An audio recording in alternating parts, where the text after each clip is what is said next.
I just want to quickly go over what a root canal is and what a baby root canal is and why one might be needed or whatever.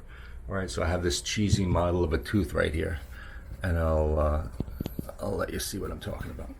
All right, so I usually make an analogy that a tooth is like an egg, okay?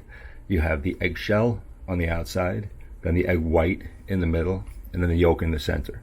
That's the exact same way a tooth is. You have a thin shell of enamel, which is the white part of your tooth, and it's very hard. The second layer is dentin or cementum, depending on whether you're talking about the root or the top, which is called the crown of the tooth.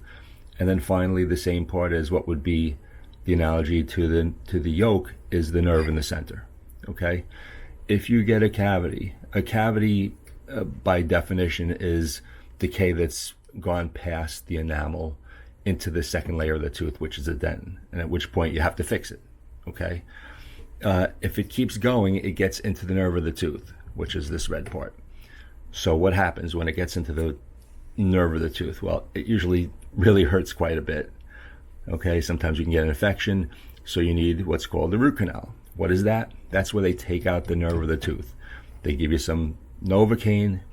The dentist gets in here, takes a drill and drills out the nerve in the tooth. And this is all you can see when you look in somebody's mouth, the top part.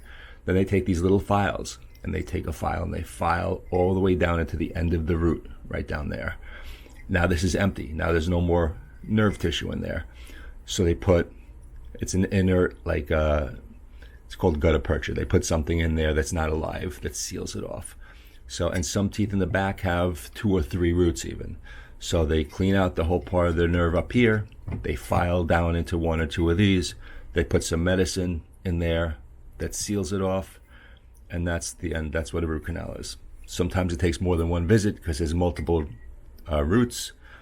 And that's how a root canal works. Now in a baby tooth, you can't take this part of the nerve out. It's extremely difficult. Why?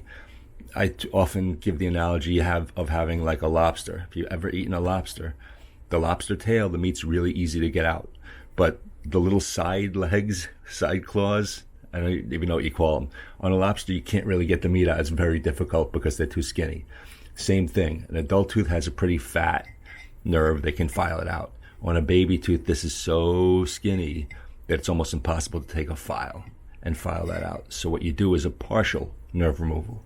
You take the nerve out only in what you can see when you look in somebody's mouth, called the crown of the tooth.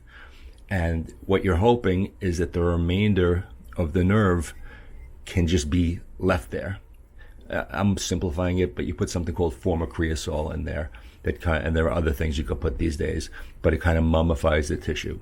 Now, if the bacteria has gotten all the way down here, okay, and you're only taking out the nerve in this part of the tooth, guess what happens? Winds up failing, okay? And you don't know, you can't see bacteria, so you don't know whether there's any bacteria down here, which is why baby pulpotomies or nerve removals or whatever are not 100% successful. Right. That's it. My name is Rich. I'm a dentist in New York. Been doing this for almost 30 years. And that's just a little info that most people don't know.